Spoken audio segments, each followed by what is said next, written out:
A little bit, yeah. Hi, and welcome to the Neurodivergent Resource Podcast. I am here today to do a wonderful series, Autism Talk with Rob Bernstein and Stephen Shore. So, without further ado, Stephen, Rob, Rachel, hello. So nice to see you today. It's great to be Hi, here it's with nice you to be all. here. Thank you, guys. Let's just start off with some general introductions, I guess would be the best way to start.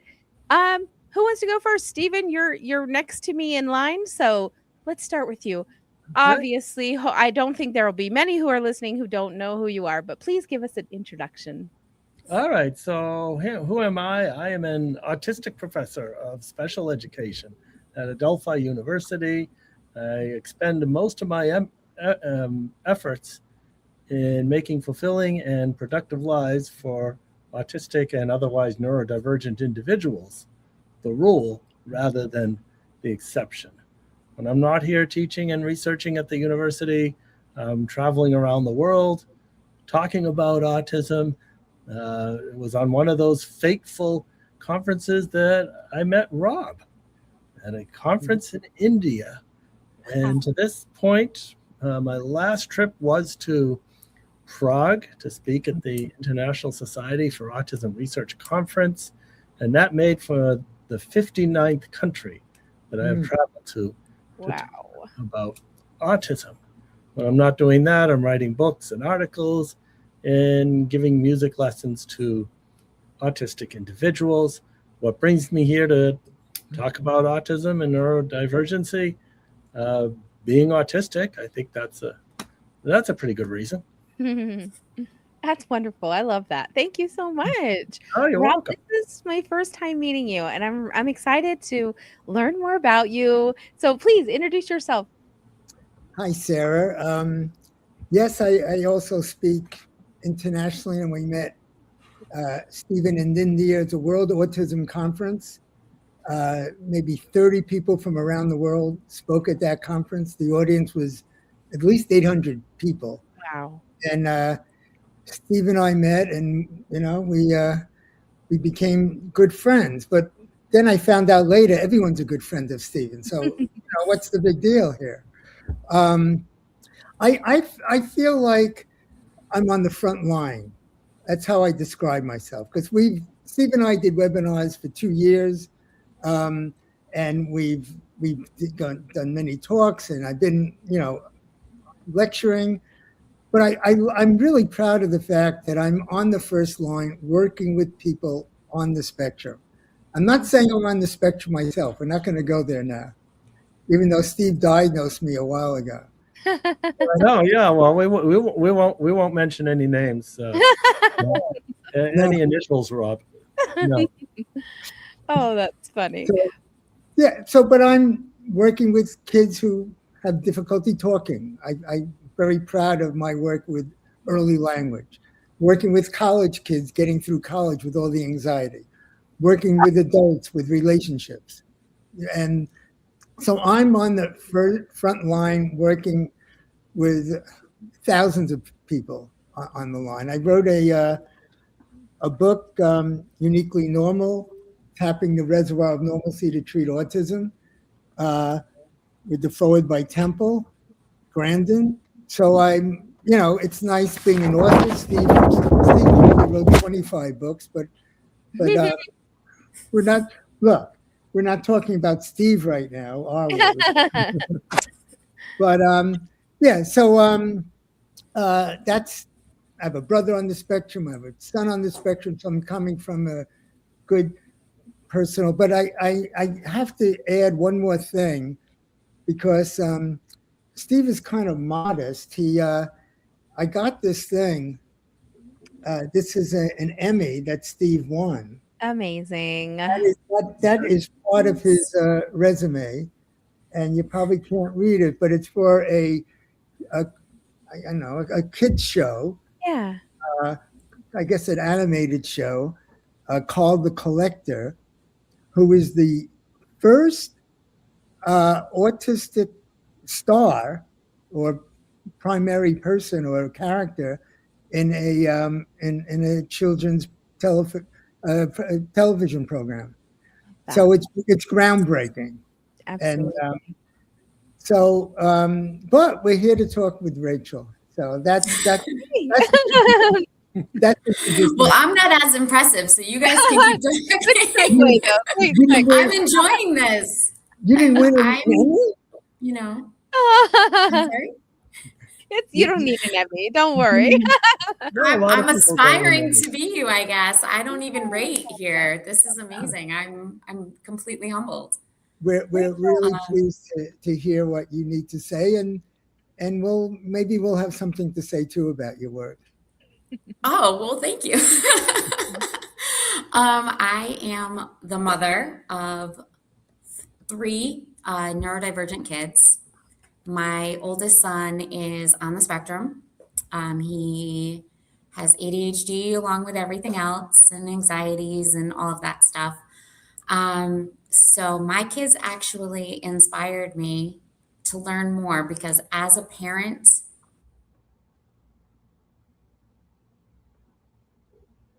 Did you freeze? Yeah, that happens a I little think bit. she froze all up. She'll probably come back on talking. Oh, Right. probably. Could We'll you probably- edit it out, Sarah?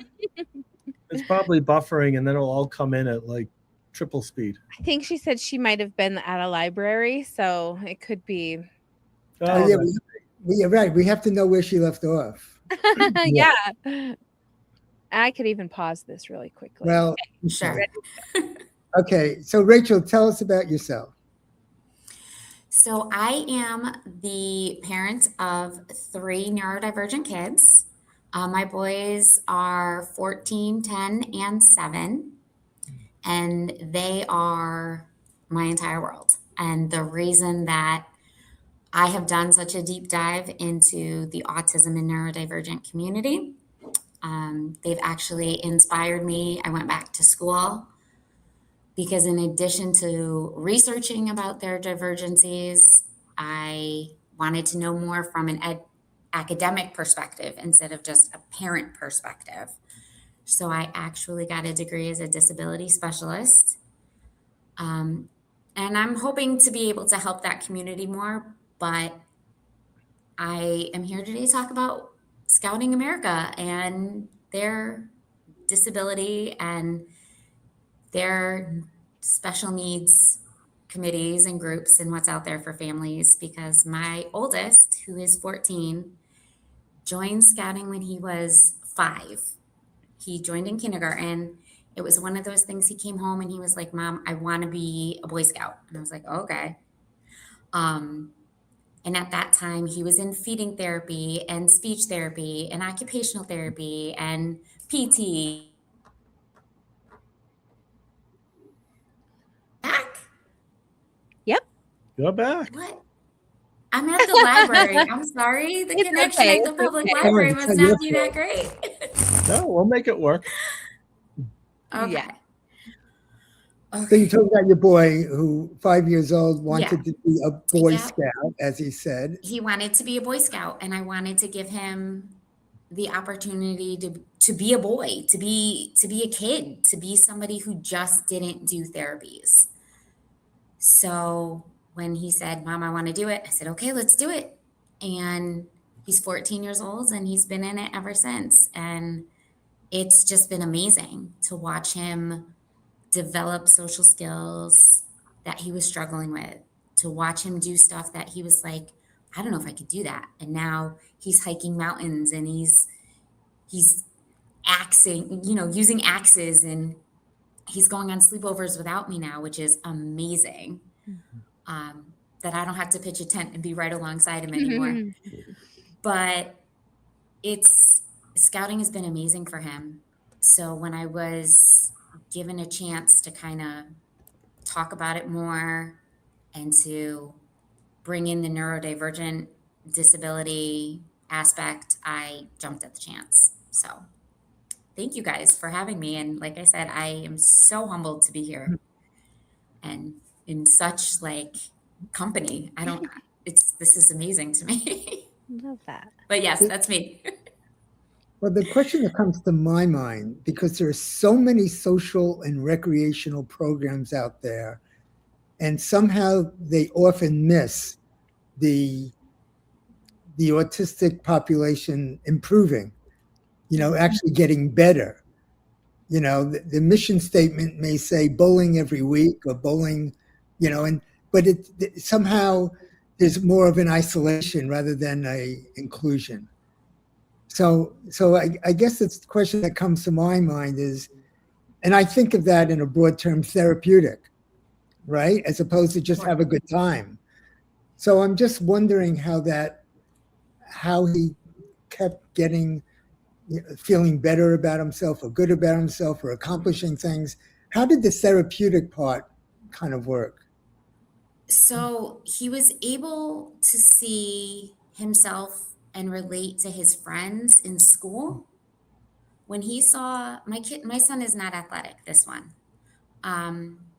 So he was starting at 5 years old to notice that the kids on the baseball team would all hang out together, or the kids that played t-ball or soccer or whatever, and he wasn't a part of that group. So as his confidence grew, he was a part of the Boy Scouts, the Cub Scout group.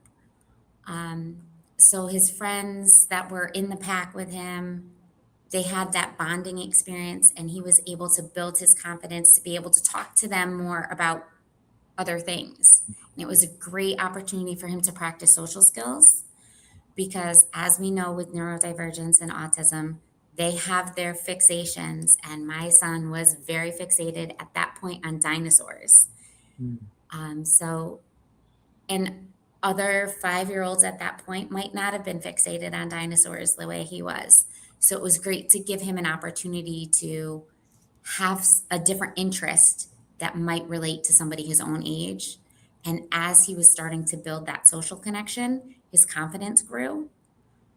And it's just been amazing to see. I mean, he is the kid who doesn't just do therapies anymore. So he's actually not in outplacement therapies anymore. He's transitioned out of that, but he still does the scouting. He's actually in a meeting right now to plan their next adventure. So, and probably what they're doing for Memorial Day. But it's the confidence. He was like, "Mom, I went halfway up that mountain. I went 3/4 up that mountain. Mom, I led that cookout. Mom, I was able to find that I used the compass and I did this, and just, I could pitch that tent by myself now." Like, just things that he didn't think he was capable of doing, or others might have immediately dismissed. Oh, because he's autistic, he can't. Because he has behavioral challenges, he can't.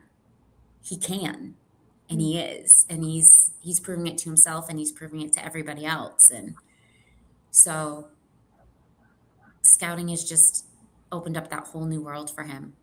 And as long as he wants to be in it, I'm right there with him.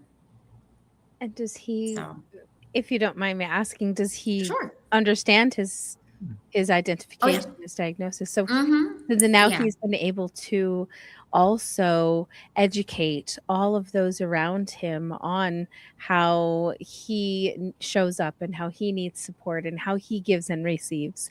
And they're able to take all of that wonderful learning experience and hopefully use it and foster it throughout their life so that they can I hope so. be more inclusive to others. That's wonderful.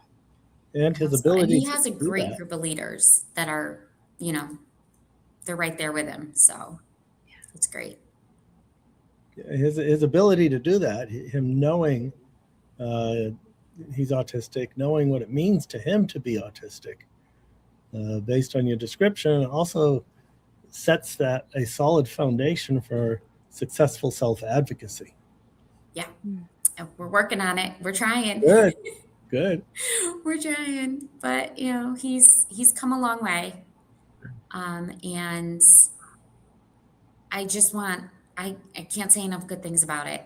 Scouting America has done so much for him, has done so much for our family. And I just, if we could get the word out there, and get more of the neurodivergent community aware and involved. And Yeah.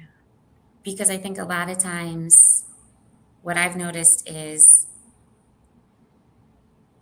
there's not a lot of, especially like with him, I was like, well, what else can he do? I want him to do something, but he doesn't want to play sports. He doesn't, but what else can I do? And at 5 years old, I couldn't sign him up for a chess team or fencing like he wanted to do at 5 years old. I was like, I am not giving you a lance. You are 5 years old. Like, let's slow your roll here, buddy.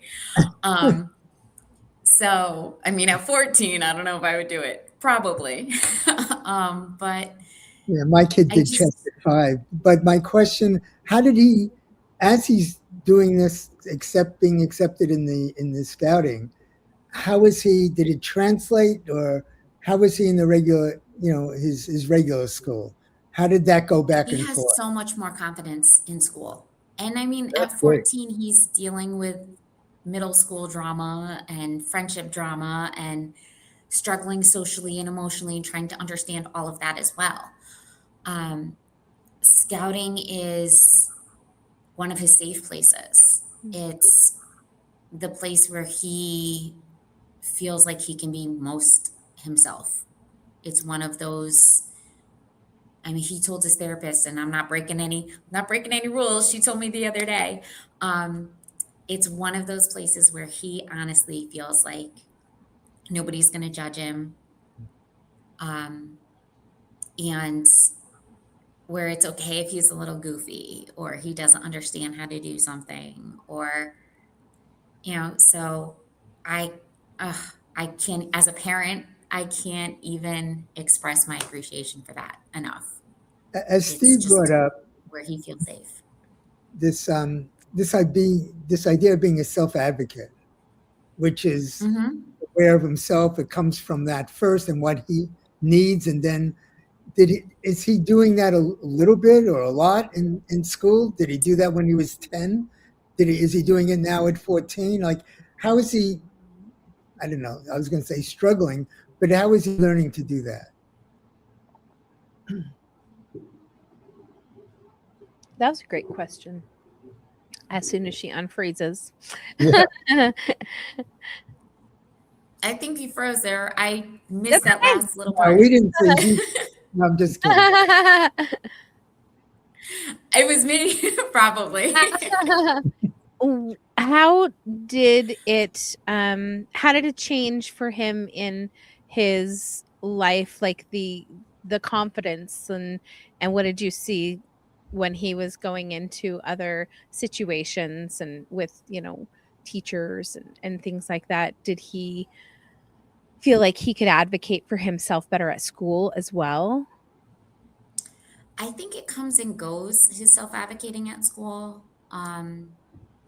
He does, like I said, he does have his struggles, but I think he masks a lot at school, because you can tell when he gets in the car, he's just done. But he's never like that. I mean, he'll go on a 2-day camp out and come back and just be like, fine. So the self-advocating part of it, I think it's a work in progress, Mhm. but we're getting there. We're getting there. He can do it in scouting, so we're trying That's to good. transition. And he does great self-advocating at home, let me tell you. But so we're working on it, but his confidence is up a lot. That's good. So What about the leadership of Scouting America? How do you feel that they stepped in and took hold? Did they get training for themselves? Did you have to provide that education to them? What did that look like, that process? So we're very fortunate that my son's leaders, majority of them work in education. So they're familiar with dealing with all different types of children, neurodivergent as well as neurotypical children on a daily basis. So we are fortunate as far as that goes.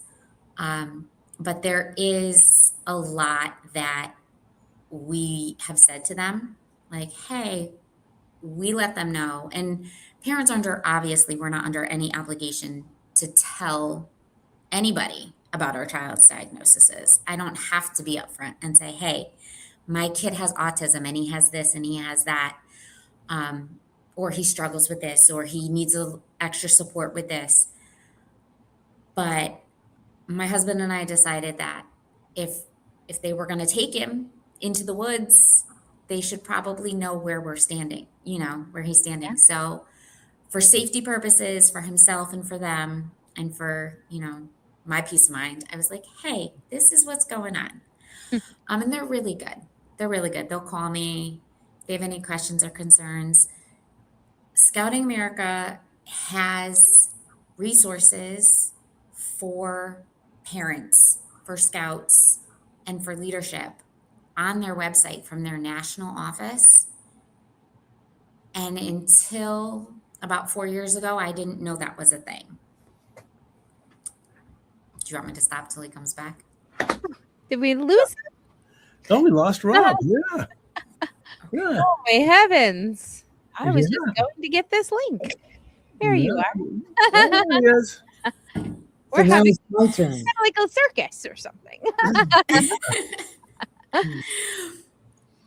So, Yeah, like, so to follow up with Go what ahead. Sarah just said, they did something. The leaders who, accepted your child. What's his name, by the way? my son is Luca. Luca, 5-year-old. Okay, who accepted Luca. They did something. From my personal experience, because I have an autistic kid too, very few administrators do, and that is actually listen to you. Mm. Yeah, Mhm. I spent Yeah. 3 hours with my kid's teacher, 3 hours after school from 6 to 9 at night, and explaining about my kid, and it was as if I said nothing at all. So this is unusual, and if this is inherent Mhm. in Scouting America, then that's to me that should be number one, that they actually listen to what other people, you and Luca when he starts. I mean, kids are not listened to, parents are not listened to. So to me, that may be one of those factors of success. It's been amazing. It's been amazing. And knowing that there are so many resources out there.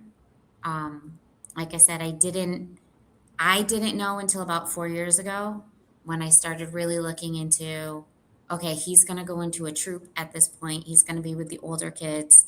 I'm not going to be there holding his hand, because if you're familiar with the scouting program, which I was not until my child became involved, from the time that they're 5 to the time that they're 10, when they're in Cub Scouts, it's very much leader led. So as his leader, I led a lot of the meetings and kind of directed where they went and how they advanced. And therefore, I was able to build in the natural supports that I knew that he needed, and I just did it automatically. When he transitioned to the troop level, which is, the end of 5th grade all the way up through age 18, so you're talking 10, 11, all the way up to 18, that's more scout-led. So the scouts themselves really drive what their advancement track looks like, what they do, a lot of their adventures. They do have leadership input, but it's not as driven leadership. It's more the kids themselves are deciding what to do. So you're And I actually know a my leader. son. Yeah. You're Yeah. actually a leader. Okay. So I know my son, and he's not a self-starter. He's not, and that's just not something that he has. So I wanted to be able to give him that autonomy and enable him to do it himself, but also, what does it look like? Because I learned what the Cub stuff was, the little kid stuff. I didn't know what the big kid stuff looked like. So I went to a training, and if you're familiar with Scouting America at all, it's the Wood Badge training.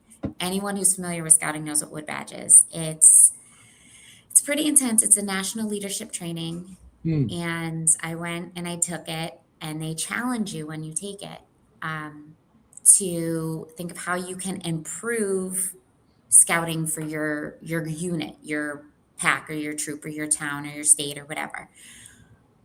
So I started asking people who knew better than me and had been involved in scouting longer, is there some kind of support for neurodivergent scouting? Is there someone, if I have a question, if my son is supposed to hike 50 miles and he can't do a 50-mile hike, he physically is unable to hike a 50-mile hike, is there somebody I can talk to that maybe we can make an accommodation for him? Or whatever it is. If he is supposed to do an archery merit badge and he doesn't have the physical strength, he has low muscle tone, so he can't pull back that bowstring, is he still able to participate? Can he still shoot the arrow? Is there a way to make that modification or that accommodation? And I was told in our part of Connecticut, where I live, there was not. There was not a designated group. So I said, well, that's crazy. Why? It took about 4 years. It took talking to a lot of people. I sat in on a lot of committee meetings, and I talked and I begged, and I finally said, National has this. I'm not writing the book. Like, it is there. You can go on scouting.org/resources. There is a link, and it says working with special needs and disabled scouts.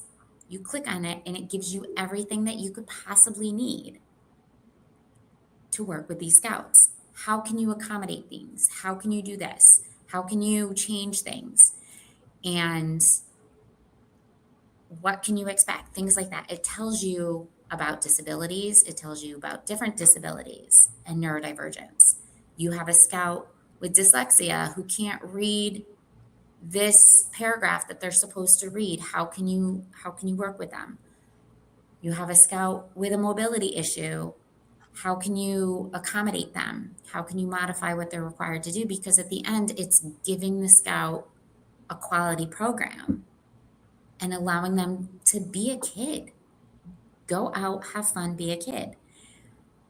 So I kind of started it at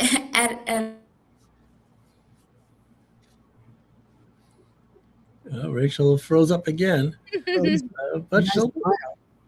Right? she'll be back. She's in a Yeah. happy place. Yeah. a lot of help. It wasn't just me. I am the okay. Is that better? Yeah, you're back. Now you're back. Okay, I'm back. Yay. Yeah, so at the council level, I made enough noise and I talked to enough people, and I'm the official unofficial chair of the Disability Special Needs Committee for our council. And Congratulations. we're trying. It's only really been since January. We're in May, end of May now, and we're trying. We're trying to get the word out there that these resources exist. Now, is this council locals, regional, state, national? What kind of council? So the way that scouting works is in Connecticut, the state of Connecticut, we have a couple of different councils. The state is broken up into groups. So I'm part of the Connecticut Yankee Council. That's what we're called. We have 3 districts within our council, and we serve about 39 different towns. Wow. So all of the scouting units from 5 to 18, all of those scouts who live in those 39 towns fall under us. And then different districts in different towns, in different councils, there's another council a couple miles away, and she serves her own group of kids, and she's got a special needs committee over there. So I've called her a few times and to get some information and some resource help, and hey, what am I doing? Hey, I have this parent and this is what they're saying, and who do I contact? Because that's really what we wanted to do, was kind of just be like an as needed resource. So it's for these 39 towns, my scout has this issue going on, or my scout is this, or my unit leader won't listen to this, or how do I do this? And it's, how do I tell them? Or my scout has this ability, are they able to do scouting? I have a severely autistic scout who's nonverbal. Can they still join? Absolutely, they can still join. Absolutely. You tell me how they communicate in their day to day. Are they using an AAC? Are they doing sign language? Do you need an interpreter? How can I help you? If they're using an AAC to communicate at home, they absolutely are using an AAC to communicate in meetings. If it's whatever it is, if it's sign language, I'll learn sign language and start showing up at meetings. I mean, whatever it is we need to do. That's great. So The that's opposite, kind of, the opposite of what you're presenting is something that is so prevalent. I'm writing a book and we're going to be talking about bullying, right? These kids often get bullied. So that's the opposite. From what you're saying, there's no bullying in. oh, I'm sure there is. Well, but I'm sure there is, but I don't know about it. Let's just say, if what you're presenting, there's zero, because you can't have that atmosphere. If it's No, like it's so mutually supportive. exclusive, in my mind at least. Yeah. So my question is like, it's, I mean, whether it's your, particular leader when Luca was 5, or now, like how is that done? How is that done by your? It's not just a resource tab on the computer. How is that done? That this idea of bullying is like virtually not there. There's a zero tolerance policy. And I can't speak for every unit. I can't speak for every troop in every state, because Scouting America is nationwide. There are councils, nationwide. And I'm sure if you go on some of the social media sites, you'll see that, there's negative experiences just as many as there's positive experiences. But I know I can speak for us. What we do is we've offered training training at roundtables. So we'll get up there and we'll present and we'll say, this is if you have a disabled or neurodivergent scout. We really focus on ADHD and autism because that's what we find a majority of our scouts are. But if there was a scout who had a mobility disability or any other physical disability, then we would be able to hopefully assist them as well. And we just say, this is how you can work with them. And, we have a lot of really good leaders. I can speak personally. The ones that I've met, I've been to a lot of trainings. I've been to a lot of events. I was at an event last night. I met leaders from all over, and we have more dinners and award ceremonies and all kinds of stuff coming up. My husband gets mad every time I add it on the calendar. He's like, "Oh, you're leaving again." But I've met a lot of really great people, and I know that the people that I've met, most of them used to be scouts. So they're not going to tolerate bullying because they just love the program so much that they want to make sure everybody has the positive experience. Just wanted to bring that up again so that everybody can have a chance to go over and copy that and go and check that out. This is where you can find all of the information on the website for Scouting America for resources, disabilities, awareness. And for those of you listening, I'm going to give you that one more time. That's www.scouting.org/resources/disabilities-awareness. So you can go and get that and find out more and find out if it'd be a good fit for your kiddos. Okay, I got to question. Just bear with me. I spoke for the first time 20 years after I saw this kid who I taught her to speak when she was 2.5. I spoke with today for after 20 years. And she said she was always socially awkward until she went on a trip to Italy. She's Italian. She went to Italy and she felt comfortable. For the first time in her life, she felt comfortable in a group. She went through middle school, high school, very awkward.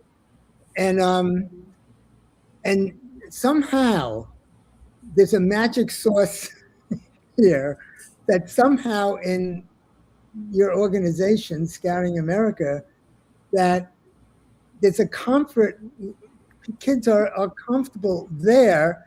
And like, I don't know about Steve or Sarah, but in my religious organization, parents of kids with autism had to leave because the kid wasn't accepted in the organization, in services. The kid just wasn't, and they had to leave. They didn't consult with an expert on autism. I'm not mentioning any names to see if we could accept, but I'm just saying that there are so many organizations, religious organizations, sports Little League, whatever, who really need help, say, in accepting these neurodivergent autistic kids. And so my question is, am I getting something about your organization that's unusual, that's special, that's really precious? And if I am, is there any way that you could come to the rest of us and say, hey, Steve shaking his head, hey, maybe we could scale this. Maybe we could bottle this. Maybe I could help you with, it's the scouting. I know. Well, I don't work for National. I don't work for Scouting America. I'm just a parent volunteer. We're going to the top. Going to the top. But you are more than welcome to contact National, and if you can, I don't know. National I don't know the first part of the question. I'm all for it. But I don't know if there is something there that is something that the rest of us should understand and learn from, because this is what's fascinating to me. Well, we care. I'm sure the rest of the organizations do too. But since its founding in 1910, Scouting America has had scouts with mental, physical. She'll be back. Yeah. So, Steve, why were you shaking your head? Oh, don't tell me when she comes back. Oh, okay. And they've participated fully. They've always been a part of Scouting. Oh, she's back. So Steve was shaking his head. I'm curious what was in his mind. I don't know. It also might have been that I was looking out the window because there's quite a rainstorm going on, and I was kind of checking it out. But what I am thinking about is that Rachel presents another example of it takes a parent. And when we see successful organizations of all sizes, huge ones, smaller organizations, various initiatives, more likely than not, actually it's a lot more likely than not, it's a parent who started it and may still be running it. And there's just a few examples, both nationally and internationally. We take a look at, for example, Autism Society of America, started by a father of an autistic child. Then later on, this father went on to set up the oldest research organization into autism. We look at Our Sunny World in Russia, set up by a father of an autistic child, and that organization is known all throughout that country. You can go to India, and you'll find a similar thing with Mary Barrera, who developed Action for Autism. And also in the same general area in Delhi, we see the Higashi Autism School, where the chairperson is a mother of an autistic person. And autism Mhm. speaks as well. Is it skips a generation. It's the grandparents of who started that one organization for autism research. Again, a parent, a father in this case, and now we're hearing about this amazing work that's being done in the Scouts. And who started it all? Who's running it? A parent. Yeah. So I'm just doing it in Connecticut, but it is definitely on the national level, and it is, I'm just doing it in my little corner of Connecticut, but I know other states, other councils, we're all parent volunteers, and whether we have kids in scouting or not. I mean, if my son told me tomorrow he didn't want to be scout anymore, then he's not a scout anymore, but I'm not going to stop. You know, um, this is too much a part of me now. Growing this is too much a part of me now. Advocating and fighting and supporting. It's so Amazing. there's all kinds of stuff out there if you know to look, and you Yeah. don't know what you don't know. So now I know. Thank you Now I so know, and now I want to tell everybody. much.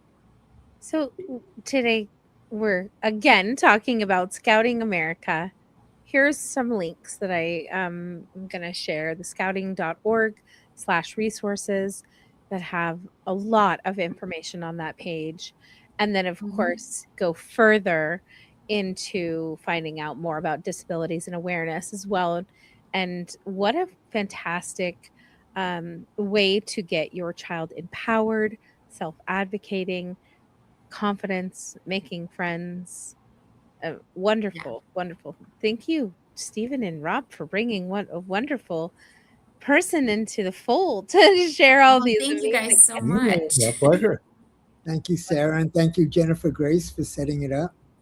Yes, yes, Mhm. she's our the wind beneath our wings. She calls herself. I love it. That's great. We'll have to do something about that, Steve. I Yes, know, I think we will. Yes. love it. Well, thank you guys so much, and can't wait for our next autism talk with Rob Bernstein and Stephen Shore. Make sure to follow us to stay tuned in.